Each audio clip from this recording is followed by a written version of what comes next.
প্রিয় শিক্ষার্থীবৃন্দ, আসসালামু আলাইকুম। গত ক্লাসে তোমাদের সাথে আমাদের পরিচিতি ক্লাস ছিল, সেখানে আমি আমার পরিচয় উপস্থাপন করেছি। আমি তোমাদের একাদশ ও দ্বাদশ শ্রেণী প্রথম ও দ্বিতীয় পত্রে অর্থনীতি বিষয়টি পড়াব। তো যদিও আমাদের এটা সিলেবাসের অন্তর্ভুক্ত না, তথাপিও যেহেতু একটা বিষয় আমরা পড়ছি, বিষয়টি সম্পর্কে আমাদের বিষয়টি কি, কেন পড়ব, কিভাবে পড়ব, এর অন্তর্ভুক্ত বিষয়সমূহ আমাদের জানা দরকার। সেজন্যই আমরা আমাদের প্রথম ও দ্বিতীয় পত্রের পাঠ্যক্রম এবং নম্বর বন্টন সম্পর্কে বোর্ডে লিখে উপস্থাপন করেছি। এর আগে আমরা অর্থনীতি বিষয়টি কি সেটি জেনে নেওয়ার চেষ্টা করি। মানুষের আয় ও তার বন্টন, কর্মসংস্থান, মানবিক কল্যাণ এবং সামগ্রিকভাবে অর্থনৈতিক উন্নয়ন কল্পে প্রতিযোগিতামূলক অসীম অভাব ও বিকল্প ব্যবহার উপযোগী সীমিত সম্পদের মধ্যে সমন্বয় বিধানের পথ নির্দেশক আধুনিক ও গতিশীল সামাজিক বিজ্ঞানকে অর্থনীতি বলে। তাহলে আমরা অর্থনীতি বিষয়টি কি বা এর সংজ্ঞা সম্পর্কে জানলাম। এবারে আমরা আসি অর্থনীতি বিষয়টি আমরা কেন পড়ব।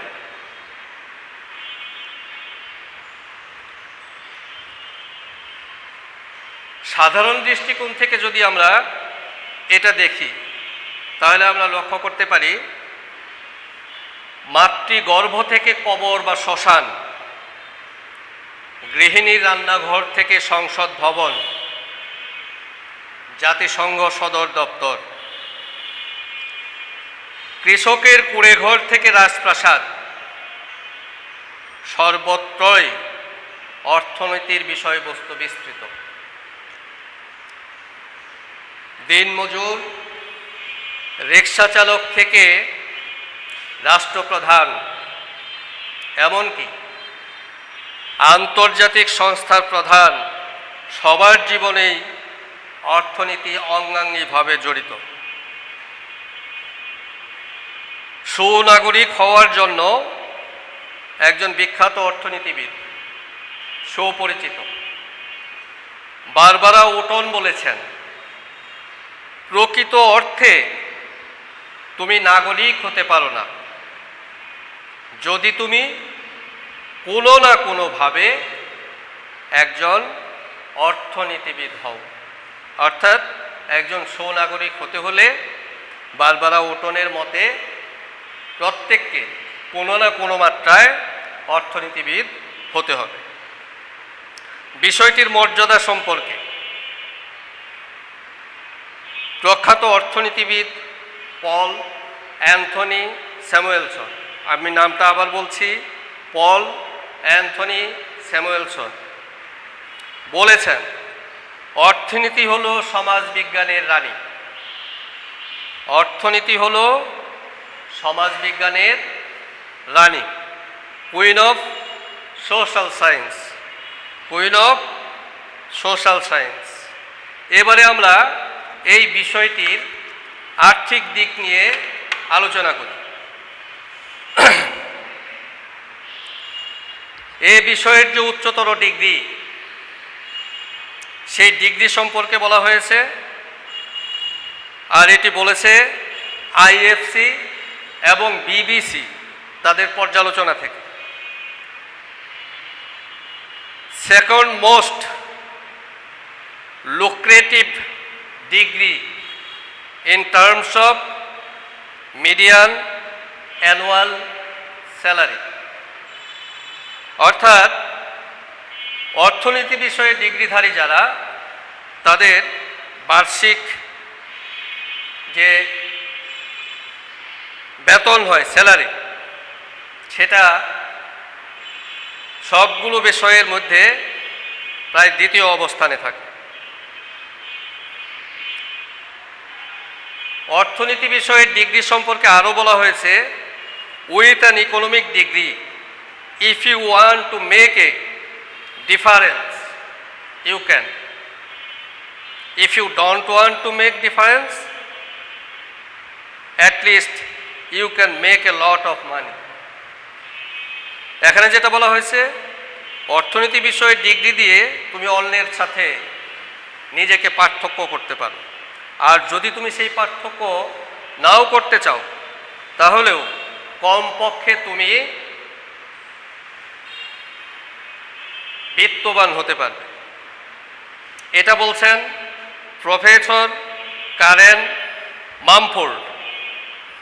তিনি ইউনিভার্সিটি অফ ইয়র্কের প্রফেসর। আর সম্মানের দিক থেকে আমরা জানি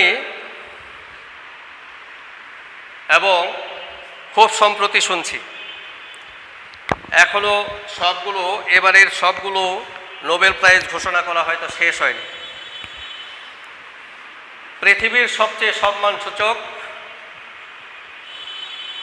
সম্মাননা পুরস্কার, নোবেল পুরস্কার, এটি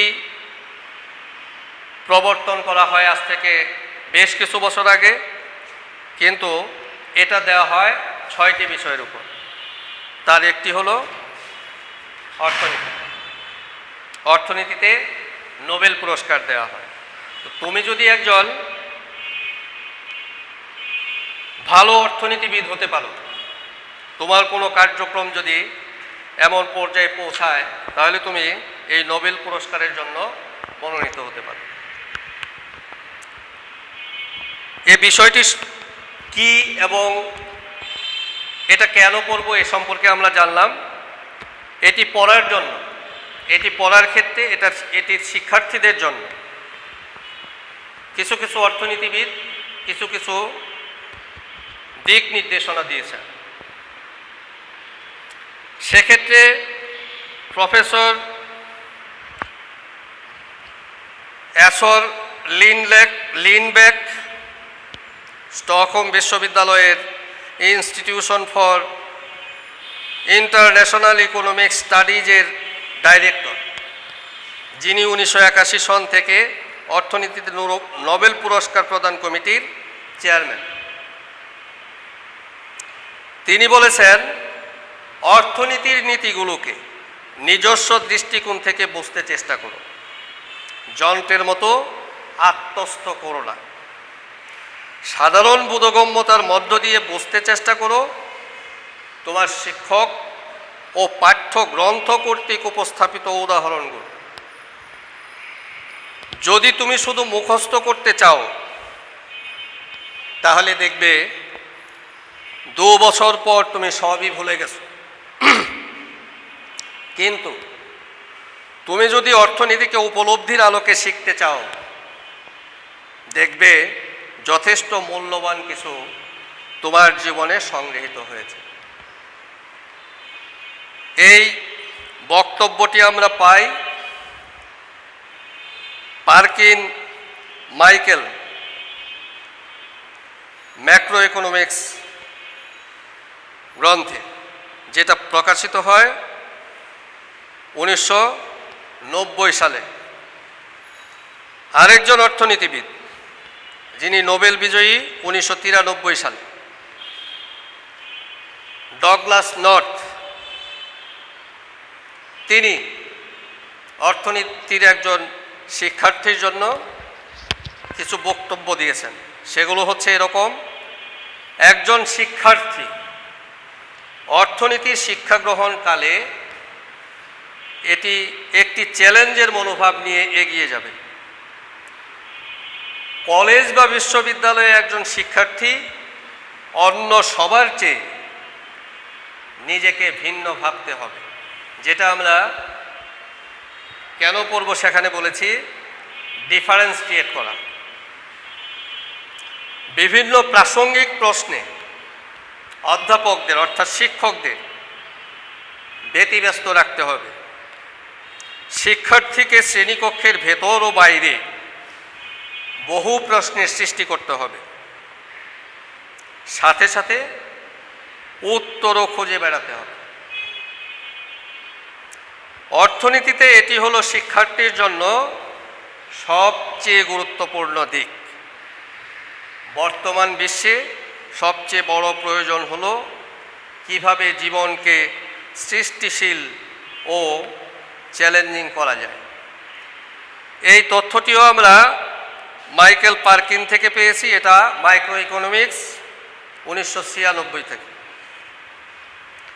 এর পিছনে কারণ হিসেবে আমার পর্যবেক্ষণে যেটা আমি বুঝতে পারি, ওনারা কেন এই কথাগুলো বলেছেন, এটা অর্থনীতির সংজ্ঞার মধ্যে অন্তর্নিহিত রয়েছে। কারণ অর্থনীতি একটি আধুনিক ও গতিশীল সামাজিক বিজ্ঞান। এটি সামাজিক জীব, মানুষ, তার আচরণ ও কল্যাণ নিয়ে আলোচনা করে। এক্ষেত্রে এটি মানুষের আয় ও তার বন্টন, কর্মসংস্থান, মানবিক কল্যাণ, সামগ্রিকভাবে অর্থনৈতিক উন্নয়নকল্পে প্রতিযোগিতামূলক অসীম অভাব ও বিকল্প ব্যবহার উপযোগী সীমিত সম্পদের মধ্যে সমন্বয় বিধানের পথ নির্দেশ করে। সেজন্যই অর্থনীতির ছাত্রদের ক্ষেত্রে এই নির্দেশনাগুলো দেয়া হয়েছে। আমার উপলব্ধিতে, আমার পর্যবেক্ষণ থেকে আমি যেটুকু বুঝতে পেরেছি একজন অর্থনীতির ছাত্র হিসেবে, সেটি আমি তোমাদের সামনে উপস্থাপন করছি। এটা অন্য কারোর সাথে নাও মিলতে পারে। একজন পরিপূর্ণ মানব হতে হলে প্রয়োজন ন্যূনতম সৃষ্টিকর্তা ও তার সৃষ্টিকে স্মরণ ও অনুসরণ।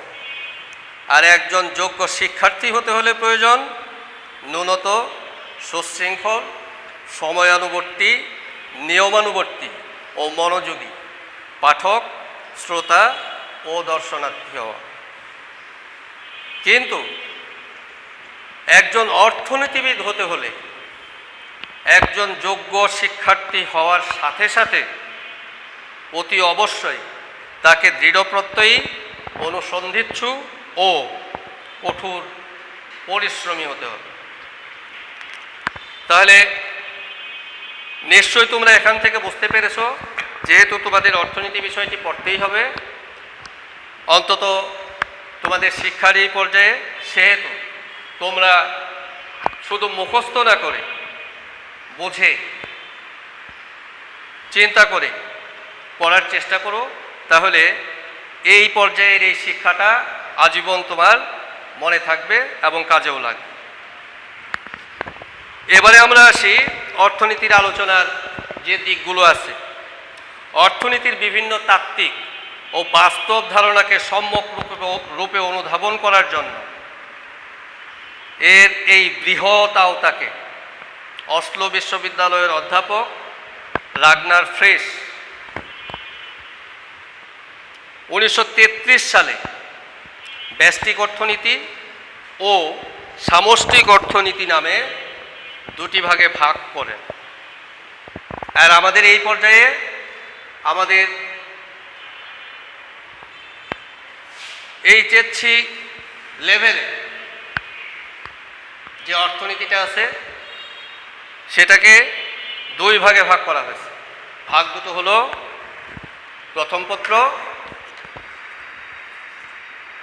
পত্র ও দ্বিতীয় পত্র।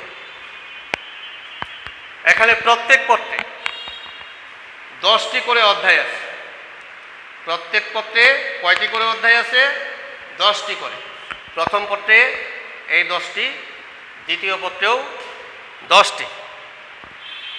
এবং প্রত্যেক পত্র আমরা 100 নম্বরের জন্য পড়ছি, অর্থাৎ আমাদের প্রত্যেক পত্রে 100 নম্বরের পরীক্ষা দিতে হবে। তাহলে আমাদের এই যে বিষয়টি, অর্থনীতি বিষয়টি, সেই বিষয়টি এই পর্যায়ে 200 নম্বরের জন্য আমরা পড়ব। এবারে আমরা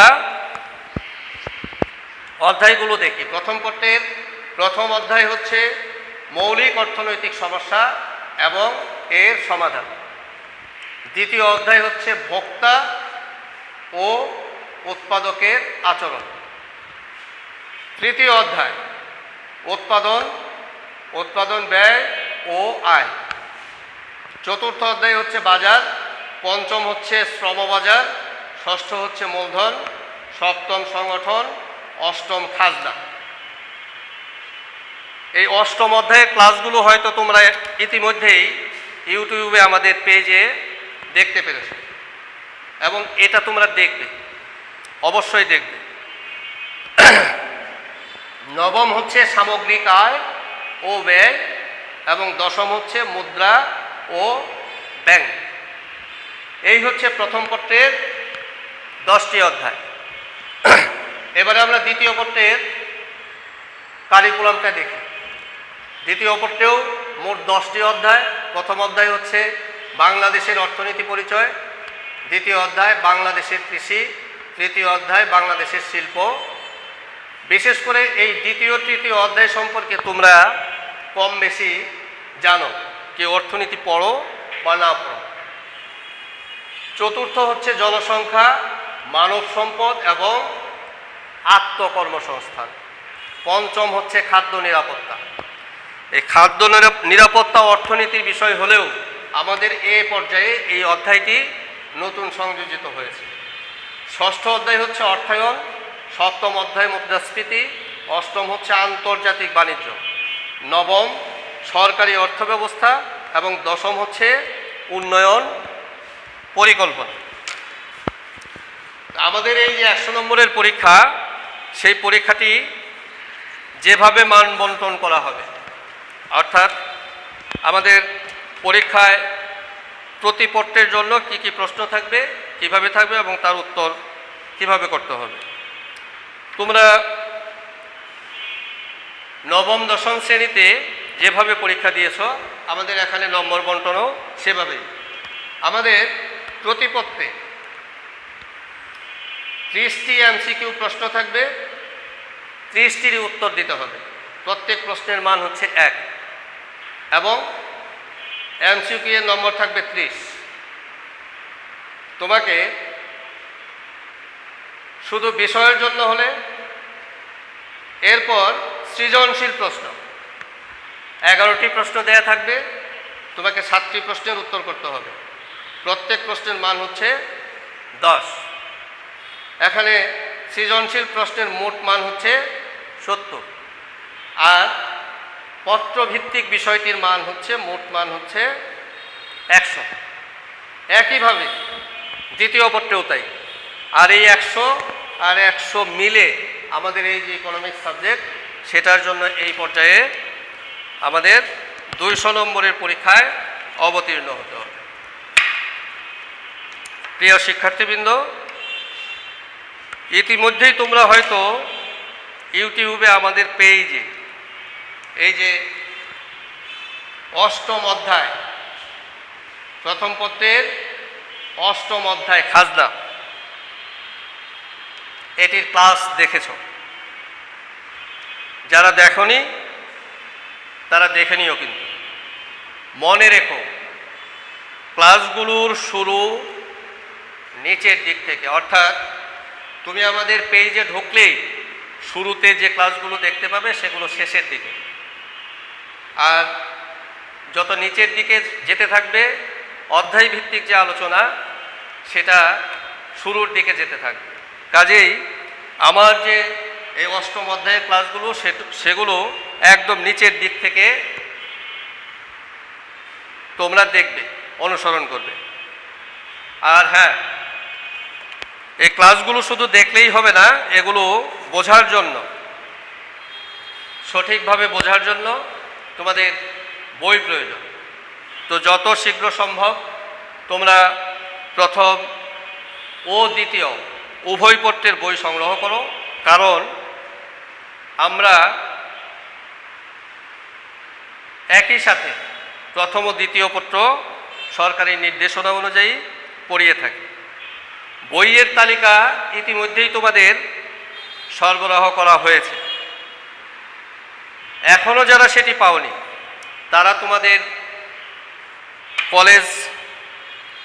কলেজের নিচতলায় নোটিশ বোর্ডে দেয়া আছে, সেটা দেখে নিও। আজকের মতো এখানেই শেষ করছি। সুস্থ থেকো, নিরাপদ থেকো। আল্লাহ হাফেজ।